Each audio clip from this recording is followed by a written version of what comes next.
Okay, so in this second video, I'll just finish up with problems 8, 9, and 10 here.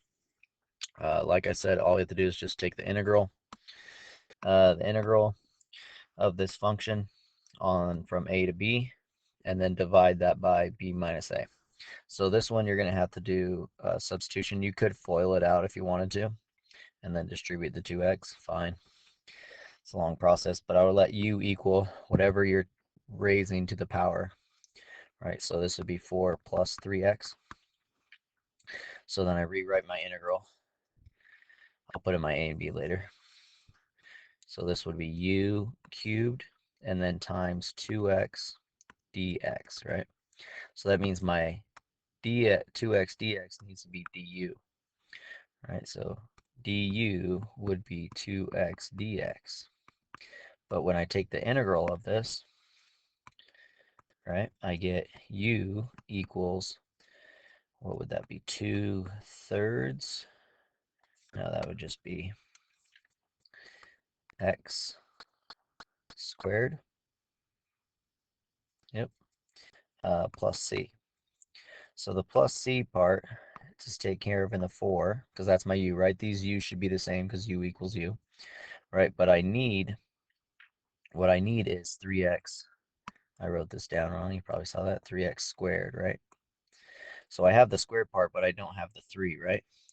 So that means that to get that 3 in front, I would need a 3 out front of here, right? So I would need to times that by 3, which means I would need to times this by 3, which means to get du, because this needs to be du, right?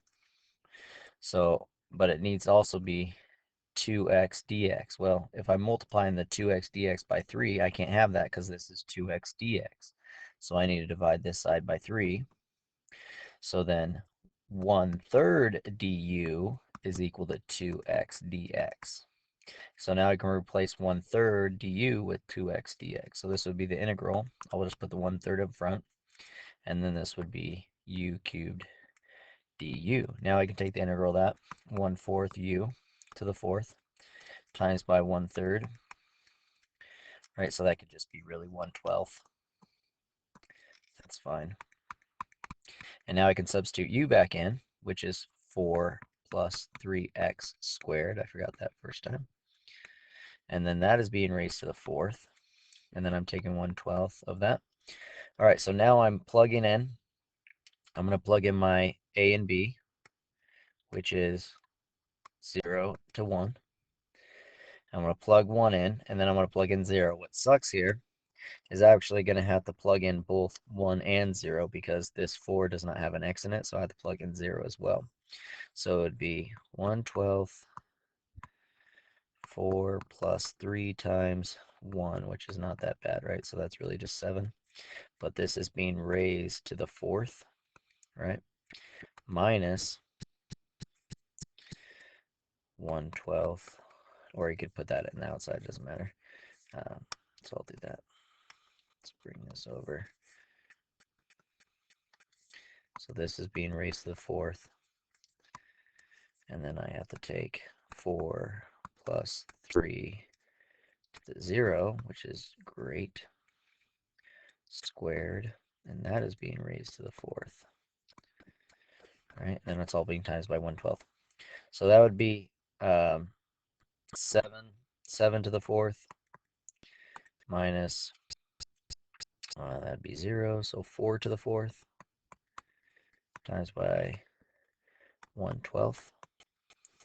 Okay, so I do that, and I get, let me see,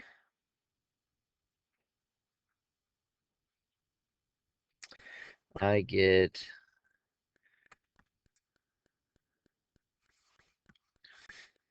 let's see, 2,130, 56? No, that's 36.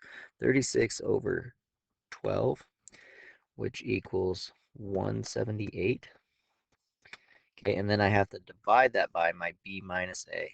So divided by 1 minus 0, 78, which is just still 178.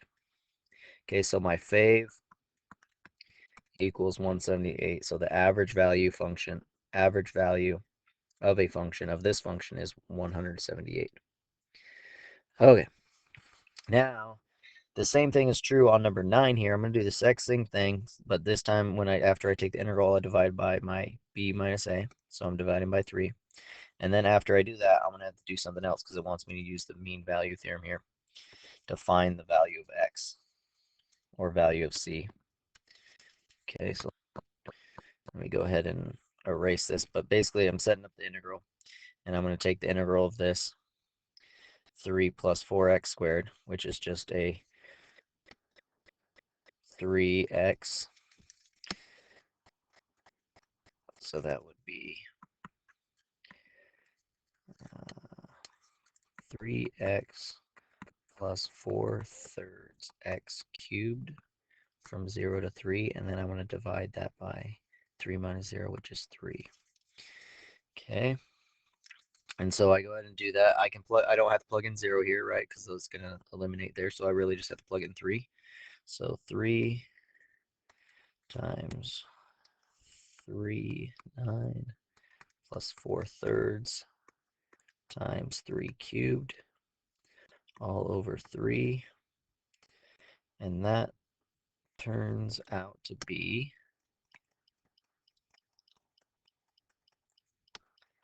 27 is 9, 9, 36. 36 and 9, 45. So 45 over 3, which equals 15.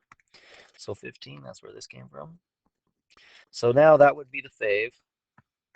The average value of the function is 15. Now I want to figure out where on this graph, so I have some type of parabola, and my average value function is 15. So I just want to find out this y equals 15. Where on my graph, what x could I plug into here, and I would get the value of 15. So that means I just set my function equal to 15, and then I can just solve for x. So subtract 3, we get 12, divide by 4, we get 3 equals x squared. So 3 equals x squared, square root both sides, so that's where we get that plus or minus. So x, or c, they call it just c, c would equal plus or minus root 3. So at root 3 or negative root 3, I get 15, and at positive root 3, I get the value 15. All right, last one. Kind of set this up in the last video. So let's go and test it. So I want to take the integral of this area underneath the curve of this function, all right, from 0 to 2 pi. So again, I'm not taking the sine of just x, so I need to let u equal x squared. So I substitute that in, the integral of sine of u x dx. So I need my du to equal x dx, right? So I need my du to equal x dx. Well, if I take the integral of this, I get u is equal to 1/2 x dx. So that means that I want x dx, right? But I want my u to be x squared. So that means, oh, I forgot my squared on this.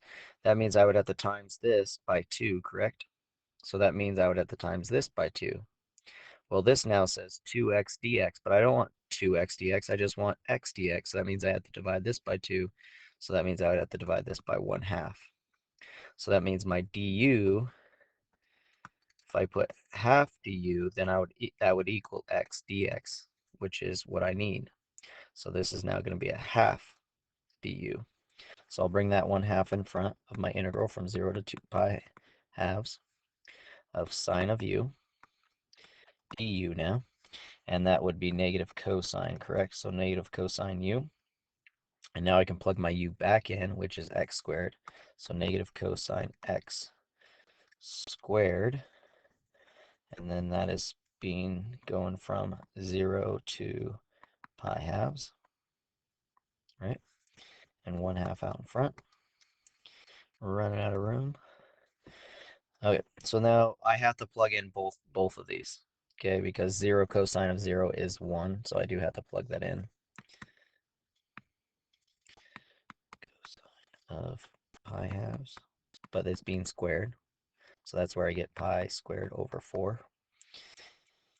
Cosine, which I don't know the answer to that, so I can't really do that. So I can just leave it as that. Okay. Minus